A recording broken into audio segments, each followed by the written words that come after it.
Welcome everyone to the July 2024 City Development Delegated Committee. I declare that the meeting is open at 6:31 p.m.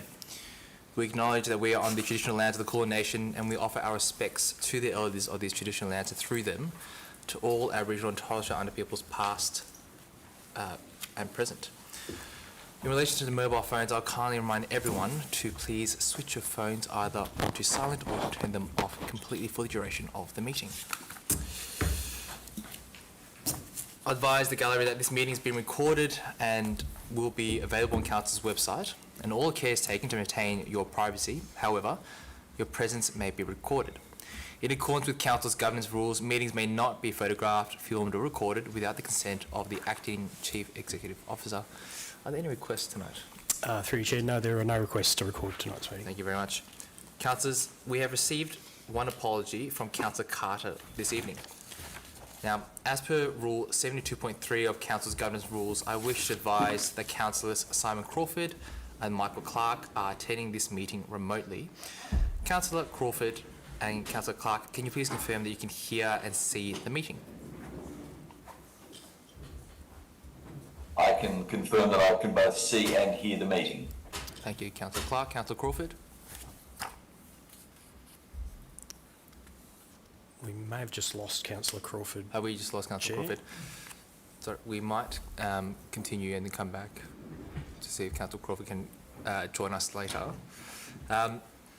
In accordance with the Local Government Act 2020, I ask if any councillors have a conflict of interest in relation to any of the agenda items tonight. The conflicts of interest. We'll now move on to explaining how public question time and requests to address the committee will work. There are two opportunities for the members of the public to participate in tonight's meeting. The first is public question time and the second is requests to address the committee. Addresses to the committee will be heard immediately prior to consideration of each item. We'll now move to public question time. Public question time is for 15 minutes. Oh, Councillor Crawford has joined us. Councillor Crawford, can you hear and see us? Yes, I can. Thank you. Perfect. Thank you, Councillor. Resuming our orders for tonight, I'd like to take this opportunity to explain how public question time will proceed. Now, this is the only time questions from the public will be accepted at this meeting. Public question time is managed in accordance with Council's governance rules, and members of the public can submit a maximum of 3 questions prior to the commencement of the meeting. And as Chair, I will decide who answers the questions. Again, public question time is limited to 15 minutes unless an extension of public question time is resolved by Council. Chief Executive Officer, are there any questions tonight? Yes, Chair, we've received 3 questions.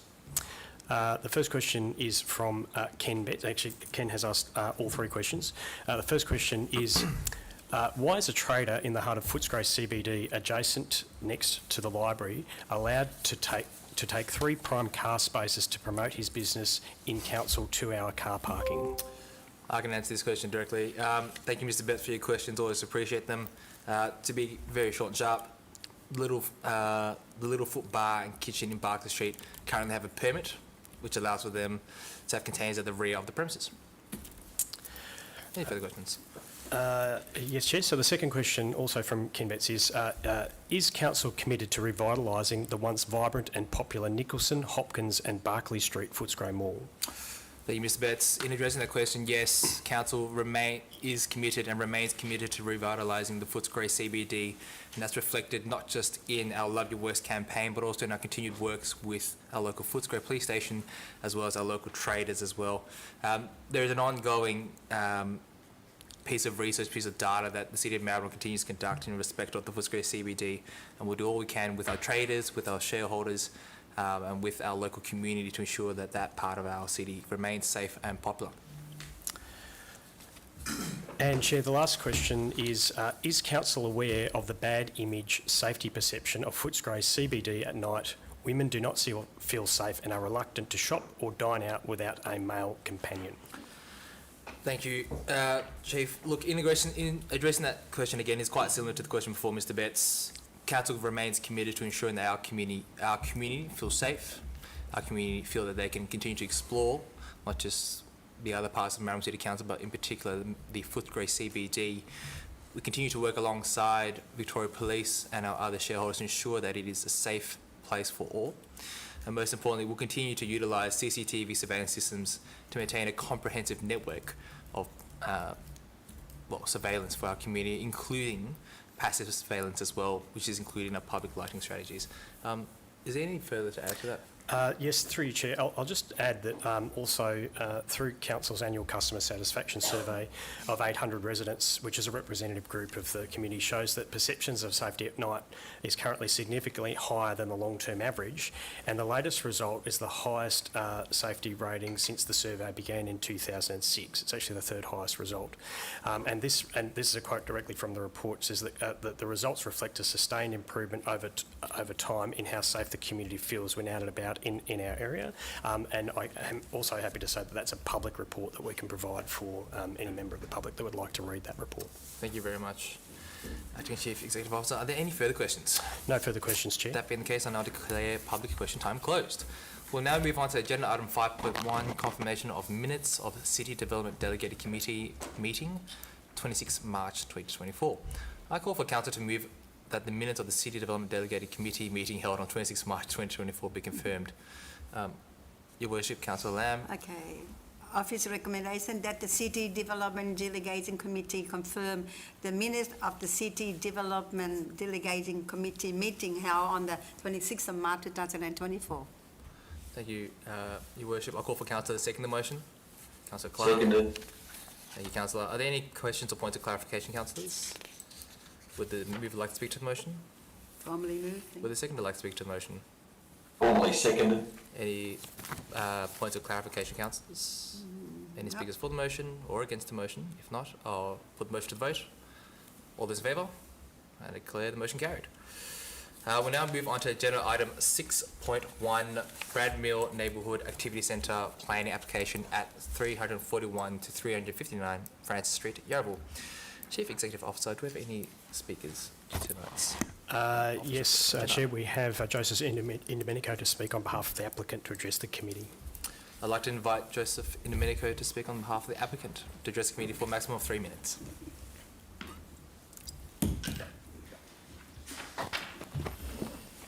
Thank you. Just confirming this mic is working. Yeah. Great. Good evening, Councillor Tran, Mayor Cook-Lamb, Deputy Mayor and fellow councillors. Thank you for providing the opportunity to briefly present tonight. My name is Joseph Indomenico from Tract Consultants. We're the town planners who act on behalf of Fraser's Property Australia. Together with me tonight is Theo Della Bosca from Fraser's Property Australia, Development Director for the project. And clearly we're here to talk to the application that's before Council tonight for the Retail Activity Centre at the Bradmill site. Like I said earlier, we just want to express our sincere thanks and gratitude to the officers at Council who have worked tirelessly on this application from inception, pre-application meetings, all the way through to the assessment of the application to right now. The delegate report provides all the technical details about the application, what it comprises. Very briefly for your convenience, I'm sure you're all very familiar with it, but again for your convenience, the application comprises a full-line supermarket, a mini fresh fruit and vegetable grocer, 15 specialty retail and commercial tenancies, including a food and beverage offering, childcare centre, medical centre, a gym and a standalone community facility with built form details associated with that to be confirmed at a later stage. The application has been designed to seamlessly integrate with the broader Bradmill precinct development.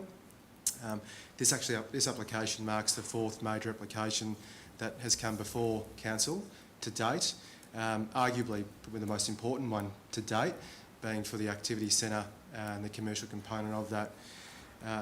It will also pave the way for the remaining part of the activity centre land to be realised through what we are referring to as a public square known as the Arbory, and in addition to that an apartment building which is under active consideration of the council officers.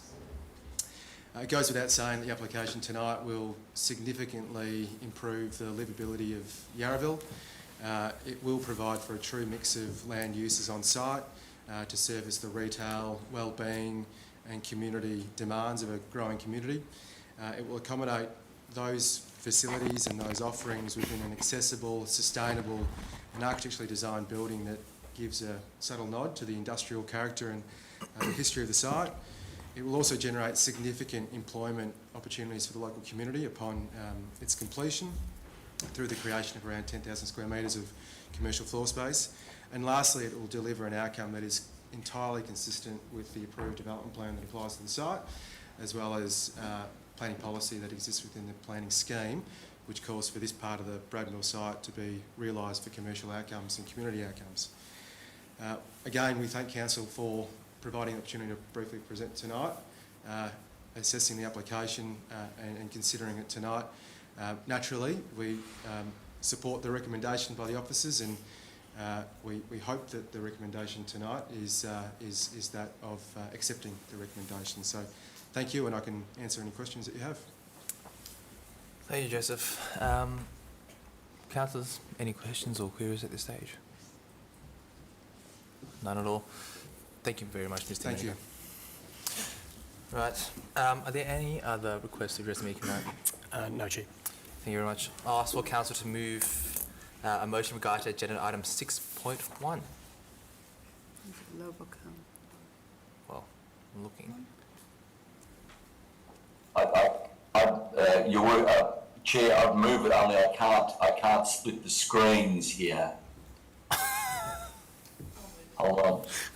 Councillor Thomas. Councillor Clark, if you're happy for Councillor Thomas, doesn't have to split the screen. I'm sure she can do it today. Thank you, Councillor Thomas. I appreciate that. With your indulgence, I'd be more than happy to second the motion. Of course, Councillor Clark.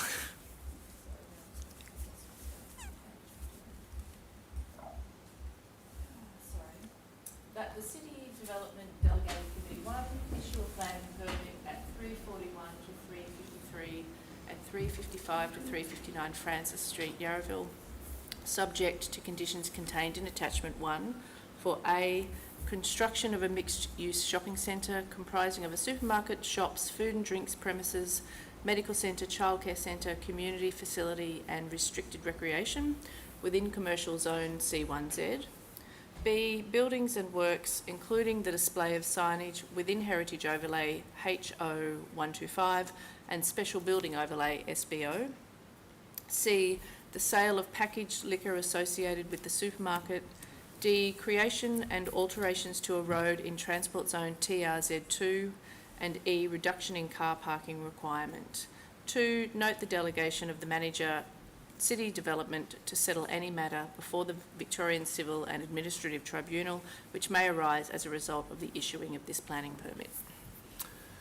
Thank you, Councillor. I'll call for Councillor to second the motion. Councillor Clark. Councillors, are there any points of clarification? Any questions? If not, I'll call the mover to speak to the motion.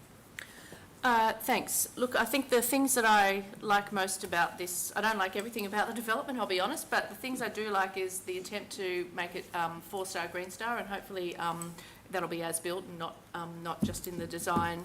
The arbory, of course, is lovely, and those parts that sort of open out onto that, giving that a nice kind of, you know, like a really green feel, and a space for the community to, you know, come together, and whether they need to spend money or not, but they can kind of feel part of the, you know, whatever is happening at the site. You know, you've made a very good, I think, nod to the historical, you know, buildings that were on site with the sloping of the roofs.